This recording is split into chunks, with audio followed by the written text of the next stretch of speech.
Hello, investors. The market took a breather yesterday, with most sectors seeing a decline.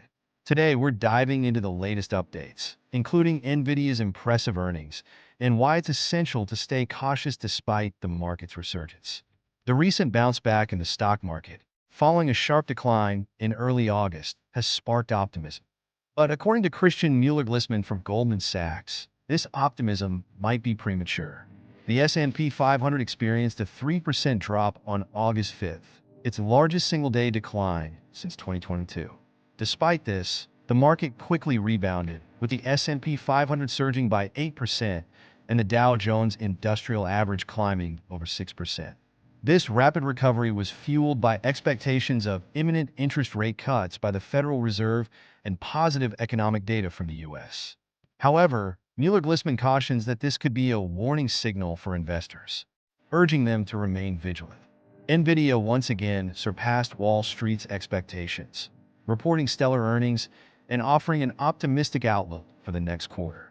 Here's a quick look at the numbers. Earnings per share, 68 cents adjusted versus 64 cents expected. Revenue, $30.04 billion versus $28.7 billion expected. Projected revenue for the next quarter, $32.5 billion versus $31.7 billion expected.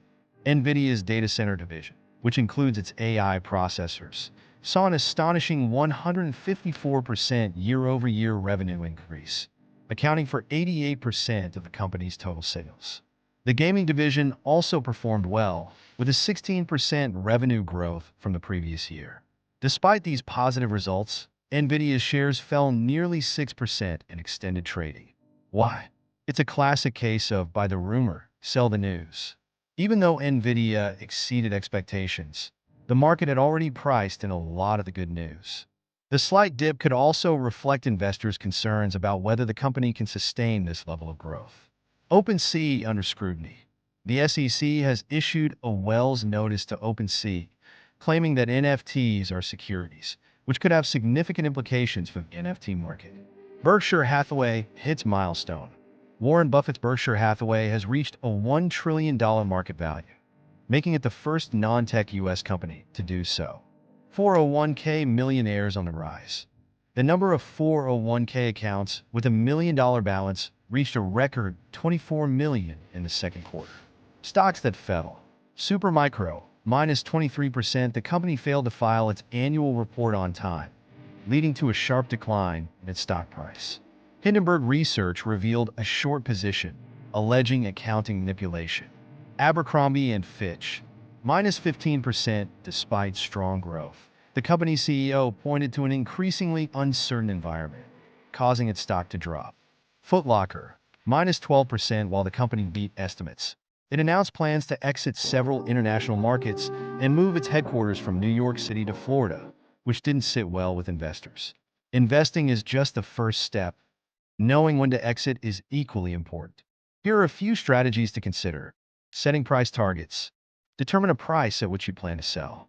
This could be based on fundamental or technical analysis. Stop loss orders. Protect your capital by setting a predefined price at which your stock will automatically be sold if it falls to that level. Trailing stop orders. This allows you to lock in profits as the stock's price increases, selling automatically if it drops by a certain percentage. Time-based exit.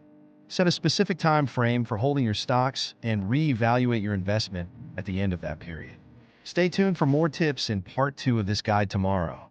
That's it for today, investors. Remember, while the market may be showing signs of recovery, it's crucial to stay informed and make decisions based on both current performance and future potential. Keep an eye on your investments, and don't forget to plan your exit strategies wisely.